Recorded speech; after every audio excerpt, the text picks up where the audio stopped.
Hello aspirants, जागरण जोश पर आप सभी का स्वागत है। अगर आप कॉम्पिटिटिव एग्जाम्स की तैयारी कर रहे हैं तो आज की ये वीडियो आप पे करंट अफेयर्स के लिए बहुत ज़्यादा इंपॉर्टेंट है। Stockholm International Peace Research Institute यानी सिप्री की ताज़ा रिपोर्ट आ गई है।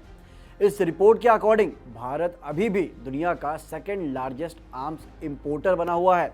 हालांकि स्टूडेंट्स, यहाँ एक पॉजिटिव साइन भी है। पिछले कुछ सालों में भारत की डिफेंस इंपोर्ट्स में एक मार्जिनल डिक्लाइन यानी थोड़ी गिरावट देखी गई है। डेटा के मुताबिक 2016 से 20 के मुकाबले 2021 से 25 के दौरान हमारे इंपोर्ट्स में लगभग 4% की कमी आई है। इस बदलाव की सबसे बड़ी वजह है भारत का डाइवर्सिफिकेशन और सेल्फ रिलायंस की तरफ बढ़ता कदम। भारत अब सिर्फ एक देश पर निर्भर रहने के बजाय अपने सप्लायर्स को डाइवर्सिफाई कर रहा है और देश के भीतर ही मिलिट्री प्रोडक्शन को बढ़ावा भी दे रहा है। लेकिन रिपोर्ट्स यह भी साफ कहती है कि बड़ी डिफेंस टेक्नोलॉजीज और प्लेटफॉर्म्स के लिए भारत को अभी भी फॉरेन सप्लायर्स पर काफ़ी निर्भर रहना पड़ता है। चलिए गहराई से समझते हैं इस रिपोर्ट के उन पॉइंट्स को जो आपके एग्जाम के लिए क्रूशल हो सकते हैं। दोस्तों, अगर हम इस रिपोर्ट के मुख्य पहलुओं पर गौर करें तो सबसे पहले ये जान लीजिए कि सिप्री स्वीडन में स्थित एक प्रमुख थिंक टैंक है जो दशकों से ग्लोबल आर्म्स ट्रांसपोर्ट को बारीकी से ट्रैक कर रहा है। इनकी 2021 से 25 की रिपोर्ट कंफर्म करती है कि भारत वैश्विक स्तर पर हथियारों का दूसरा सबसे बड़ा इंपोर्टर है, जो हमारी डिफेंस ज़रूरतों को गंभीरता को दर्शाता है। वहीं अगर ग्लोबल एक्सपोर्ट मार्केट की बात करें तो यूएस आज भी इस रेस में सबसे आगे है, जो दुनिया के कुल आर्म्स एक्सपोर्ट का 42% हिस्सा अकेले कंट्रोल करता है। इस रिपोर्ट में एक और चौंकाने वाले बदलाव देखने को मिले हैं।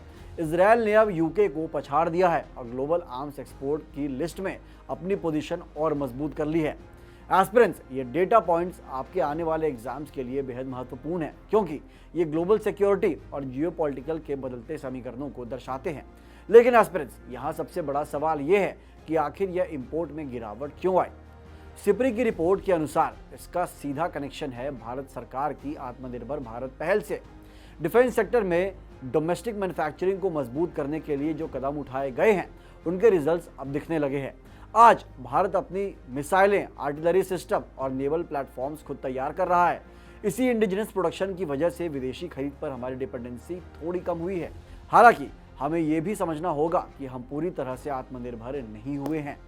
Fighter aircraft, advance air defence system और स्पेशलाइज्ड मिलिट्री टेक्नोलॉजी के लिए भारत अब भी ग्लोबल मार्केट पर नजर रखता है।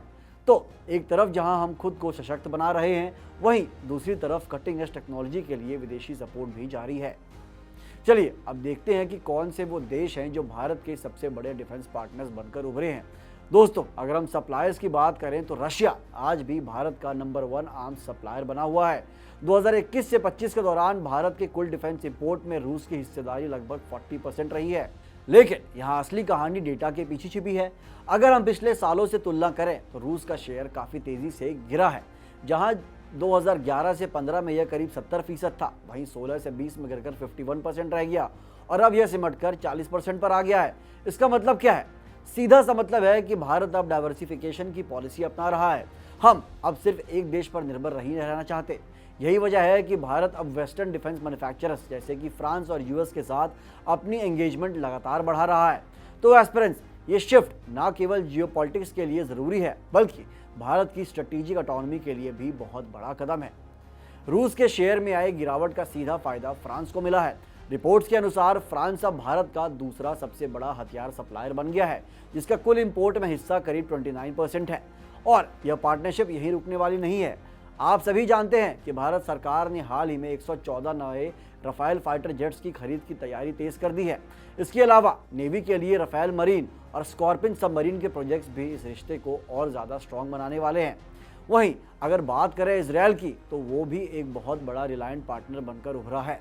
भारत के टोटल इंपोर्ट में इजरायल का शेयर 15% पर कायम है। खासतौर पर हाईटेक ड्रोन्स, मिसाइल सिस्टम और एडवांस एयर डिफेंस टेक्नोलॉजीज के लिए भारत आज भी इजरायल पर भरोसा करता है। तो एस्पिरेंट्स, ध्यान रखिएगा कि भारत अब सिंगल सप्लायर मॉडल से हटकर एक मल्टीपोलर डिफेंस स्ट्रैटेजी की तरफ बढ़ रहा है, जहां फ्रांस और इजरायल हमारे सबसे बड़े पिलर्स हैं। अब हम अपनी चर्चा को भारत से थोड़ा ऊपर उठाकर ग्लोबल लेवल पर ले जाते हैं। आखिर पूरी दुनिया में हथियारों की होड़ इतनी क्यों मची है? चलिए इस इंटरनेशनल सिनेरियो को समझ लेते हैं। सिर्फ भारत ही नहीं बल्कि पूरी दुनिया में हथियारों का कारोबार बहुत तेजी से बढ़ा है। सिप्री की रिपोर्ट के मुताबिक 2016 से 20 और 21 से 25 के बीच ग्लोबल आर्म्स ट्रांसपोर्ट में लगभग 9.2% का उछाल आया है। अब आप सोच रहे होंगे कि ऐसा क्यों? इसका सबसे बड़ा कारण है जियोपॉलिटिकल टेंशन।